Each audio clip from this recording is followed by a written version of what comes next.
Good morning, church. It's good to be with you. My name is Jason. I'm one of the pastors here at Arcata United Methodist Church. And I just wanted to welcome you to our service. I'm going to open us up in a word of prayer, followed by the Lord's Prayer, and then we will go into worship.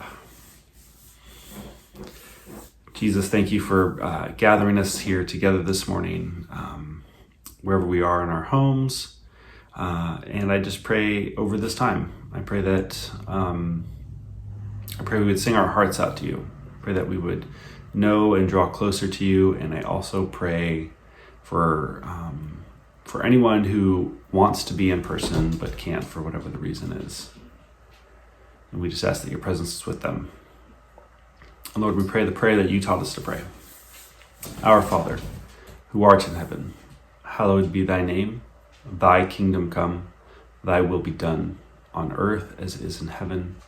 Give us this day our daily bread, and forgive us our trespasses as we forgive those who trespass against us.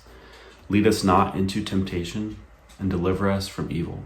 For thine is the kingdom, and the power, and the glory, forever and ever. Amen.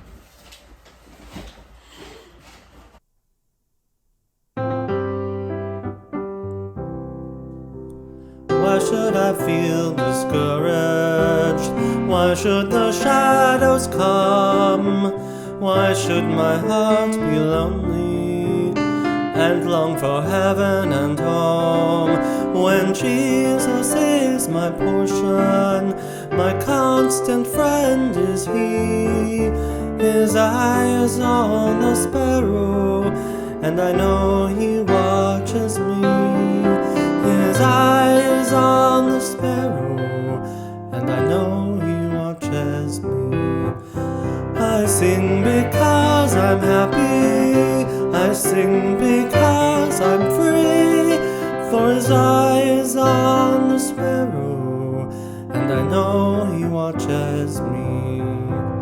Let not your heart be troubled, His tender word I hear, and resting on His goodness, I lose my doubts and fears. Though by the path He leadeth, but one step I may see. His eye is on the sparrow, and I know He watches me. His eye is on the sparrow, and I know He watches me. I sing because I'm happy, I sing because I'm free, for His eye is on the sparrow, and I know He watches me. Whenever I am tempted, whenever clouds arise, when song gives place to sighing, when hope within me dies, I draw the closer to Him. From care He sets me free.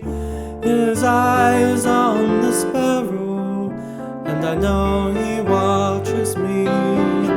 His eye is on the sparrow, and I know He watches me. I sing because I'm happy, I sing because I'm free, for His eye is on the sparrow, and I know He watches me.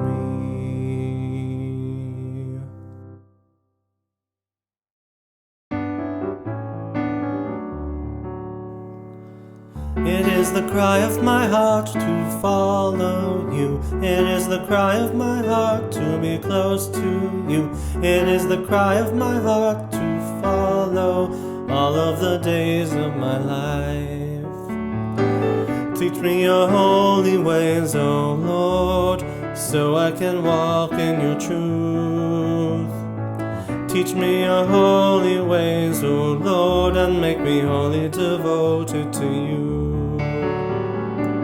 It is the cry of my heart to follow you. It is the cry of my heart to be close to you. It is the cry of my heart to follow all of the days of my life. Open my eyes so I can see the wonderful things that you do. Open my heart up more and make me wholly devoted to you. It is the cry of my heart to follow you. It is the cry of my heart to be close to you. It is the cry of my heart to follow all of the days of my life. Thank you, Justin. This morning's service is a little bit different. You probably noticed from the beginning, we aren't doing our normal flow. We don't have the confessional or our offering or the joys and concerns in this video. We are just going to go into our sermon. We're kind of exploring and playing around a little bit with different things that we can do on YouTube. And so this morning will be music and our sermon. We will not have communion.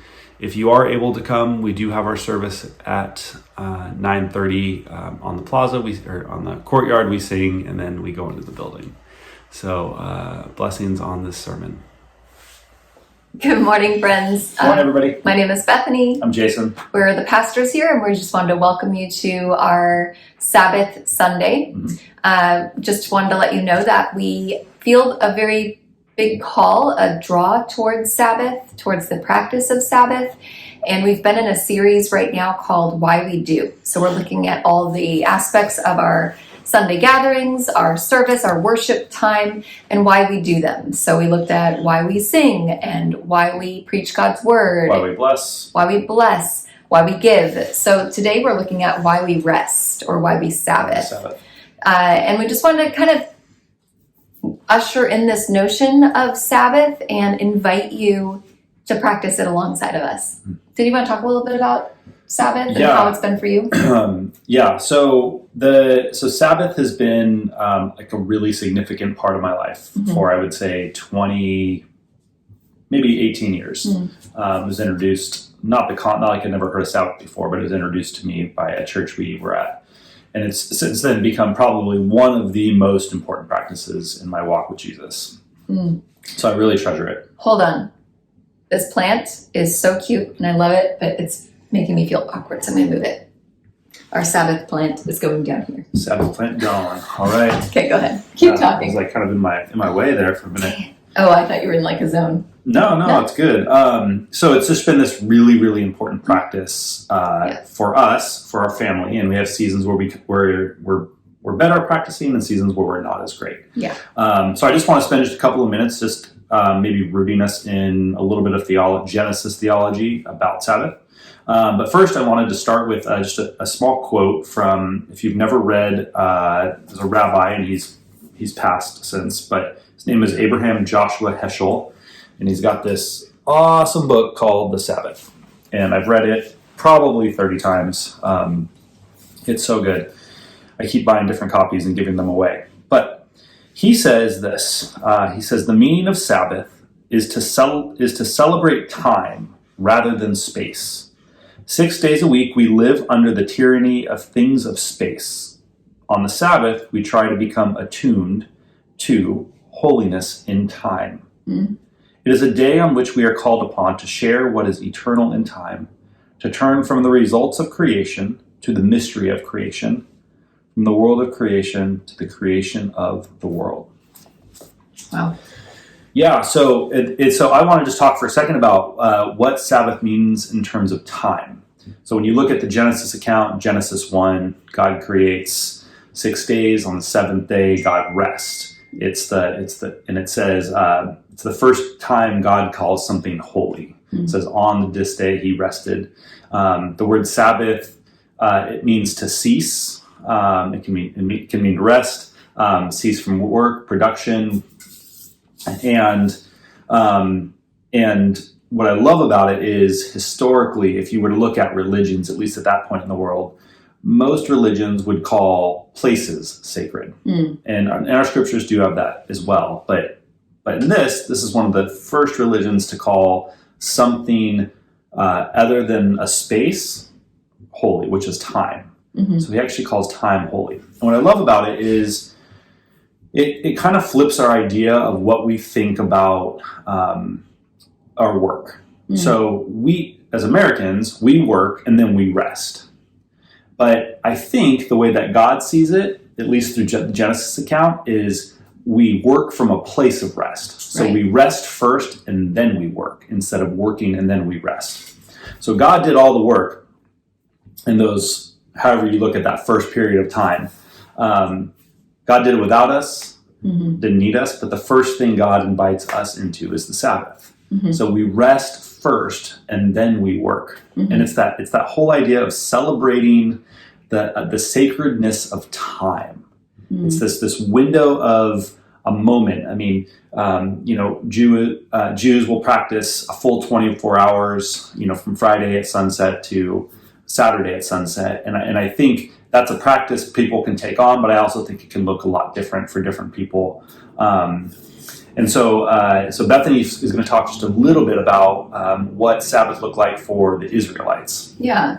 I mean, and the same thing with what Jason's saying about time and how time can be sacred or holy is how often we as Christians want to make Sabbath into a place where we rest instead of just like a state of being.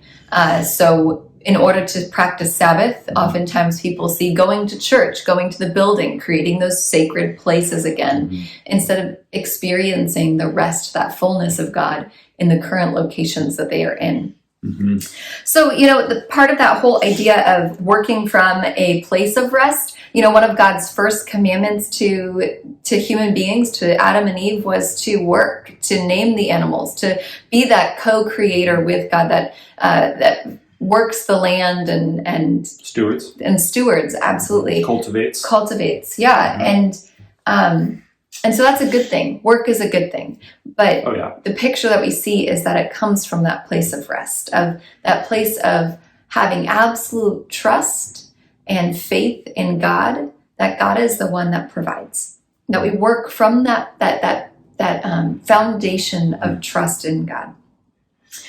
So you know this. A lot of you know the story of the Israelites who were enslaved in Egypt, and how God called Moses to rescue them out of Egypt. And Moses rescues them out. They go through the Red Sea, the dry land. They go into Mount Sinai area, and the entire picture of this Exodus story is one where God seems to want to remove that sense of overwork and burden and slavery to production out of the Israelites to create a new kind of people, one that is based on trust and rest in God. So when God gives Moses for the people the 10 Commandments, sometimes we can look at those and just think like, oh, they're archaic, they have nothing to do with us today. But really, and we've taught on the 10 Commandments before, you can look up previous videos to get some of those. But really the beauty about that was God was wanting to rend all of those senses of back-breaking work, of production, of finding your sense of identity on how many bricks you can make, rending that out of them and then creating a different kind of people. And the 10 Commandments was one of those ways of doing it. And the way that God wrote those was very much of like, thou shalt love the Lord, thou shalt not have any other gods before me. It's like thou shalt and thou shalt not. There are two parts of those 10 Commandments that are different than thou shalt and thou shalt not. And it is honor your father and mother. So it's this command of honoring. But the other one is to remember the Sabbath day by keeping it holy. I want to read this to you. It says in Exodus 20, verse 8, remember the Sabbath day by keeping it holy. 6 days you shall labor and do all your work, but the seventh day, which is actually the day that starts the week. Am I correct on that? It starts the week. The seventh day is a Sabbath to the Lord your God. On it you shall not do any work, neither you, nor your son or daughter, nor your male or female servant, nor your animal, nor your foreigner residing in your towns. For in 6 days the Lord made the heavens and the earth, the sea, and all that is in them, but he rested on the seventh day. Therefore, the Lord blessed the Sabbath day and made it holy. This sense of that the rest isn't just for you and the elites and those who have gotten it all figured out, and those who have their ends being already met and everything like that. Rest is for also your servants, also your animals, also the person who doesn't even subscribe to your way of living. If they are in your area, rest is absolutely important. And rest is why is built in so many different ways throughout Scripture, and we'll spend some time in the future talking about those in terms of what it looks like for the land to rest, the environment to rest, not just ourselves. But like you said, I like that. I like your holistic picture. And one other thing I would say is about the word remember is remember the Sabbath day because what does it say? To keep it holy. To keep it holy, and part of remembering is remembering who you are. That's right. And whose you are. So that's about our covenant with God. That's about our connection with Christ, obviously in the New Testament. And so on the Sabbath, it is a and I don't want to call it a reset because that feels cliche, but it's a time to go back to some of those foundational pieces about who we are. Yeah. And this is also the picture of remembering. It's an invitation. It is a way of being, of who you are, but more than that, it's almost like an invitation to practice. Like we don't just arrive one day fully in our sense of completeness and wholeness. Like we just, one day something clicks and everything's good. Oftentimes it takes this remembering, it takes a practice, it takes a discipline that can be hard. And I don't know about you, but stopping and being still, it can be hard sometimes. It takes effort to do that. So it's not work, but there is a sense of effort. There is a sense of intentionality. And in a moment here, we're going to listen to somebody who has that sense of intentionality and what it looks like in her own life. Do you want to say anything else before we? No, I think that's great. So I'd like to just introduce Danielle. You all know her. If you don't, she leads InterVarsity and works with students and is really, Sabbath has kind of taken on a really important part of her life. And so we really believe in a multitude of voices because we think that's how the Spirit works. Spirit speaks through lots of different people sharing perspective. And so we want to have that available. And so you're going to watch her and then we'll come back and Bethany's going to give a small invitation. I love Sabbath. And God created us to have Sabbath and to rest. He also created us to work hard and to worship Him through our work. And He created us to worship Him in our rest too. And I think our society, we are people of doers and get things done. And produce something and achieve something. And often we can also not take rest if we don't feel like we did enough in the week. But the Lord invites us to rest. And I've been sitting in the tension of a self-care movement that we have going on, and also our workaholism that we also have, or this need to prove and do so much. And I think often God is inviting us to just be in His presence, and to sit and delight and worship and rest in Him. And I think that's the difference between the self-care movement and spiritual rest or Sabbath or taking intentional spaces to just be with God. And I see that in my own life, right? I love a good face mask or massage or whatever your self-care thing is, a walk or gardening or whatever. But I think for me, the difference in thinking about those things, whether thinking about Sabbath or self-care, is what is my intention behind it? Is my intention to just make myself feel good? Or is my intention to do something really life-giving and experience God in the midst of it? I have the honor and joy of being able to do these spiritual formation retreats twice a year. It's where I carve out 2 days, and for 24 hours of that, I sit in silence with the intention of experiencing God. And I shut my phone off, no social media, no TV. I bring life-giving good things like books and my journal. I go on walks. I sit in God's creation and just delight in him.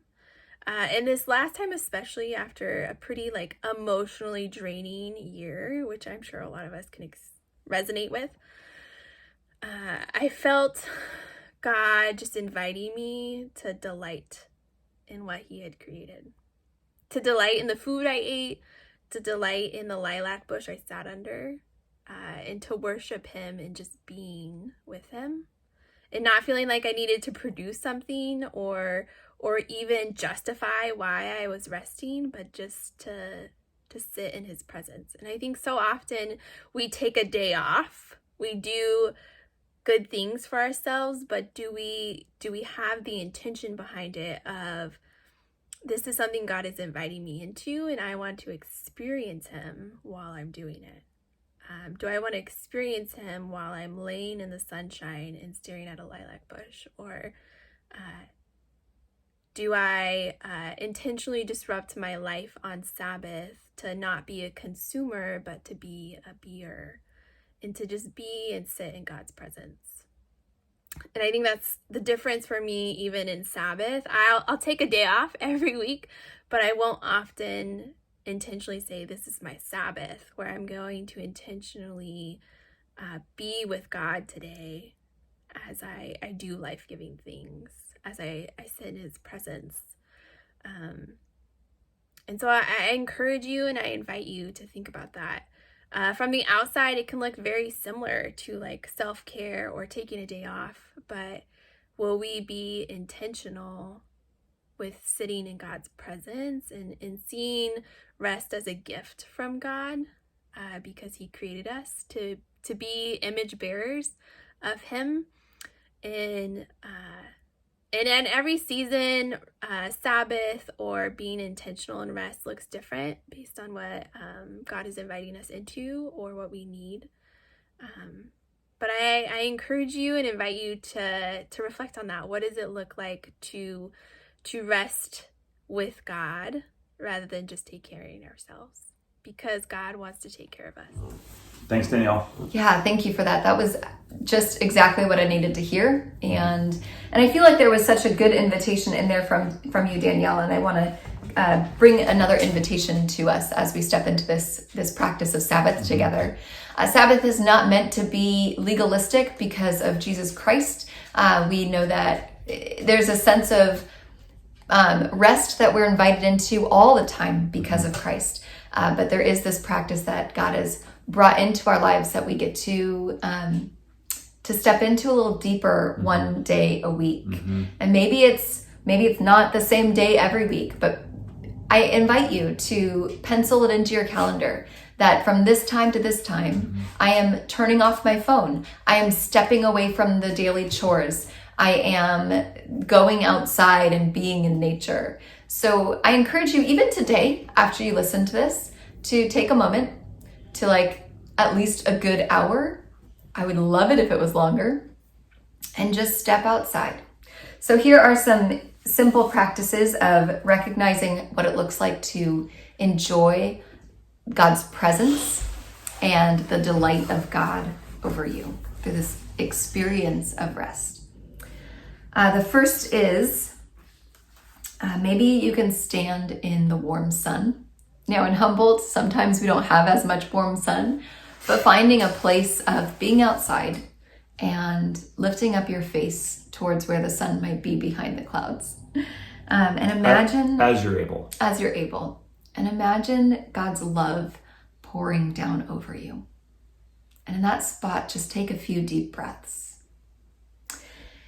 If you are able to go for a walk today or this week, I want you to imagine the falling leaves or the petals from all of the trees, all the blossoms that are falling, or whatever it is, the rocks on your path. I want you to imagine those as God's love covering that path as you take those steps. Maybe there's an invitation for you to go by a river or to be by the beach, something to where there's sounds in nature that you can hear And in that time, I want you to imagine that sound is God's joy and God's delight for you.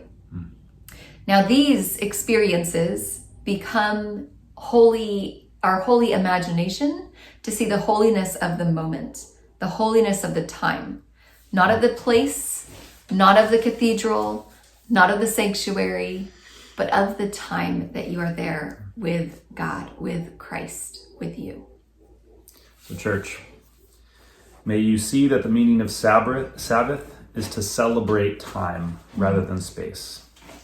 And as you work 6 days and you live under the tyranny of things, of space, remember the Sabbath and try to become attuned to the holiness in time. Peace and grace to you, friends. Peace and grace, everyone. We love you. We'll see you next week.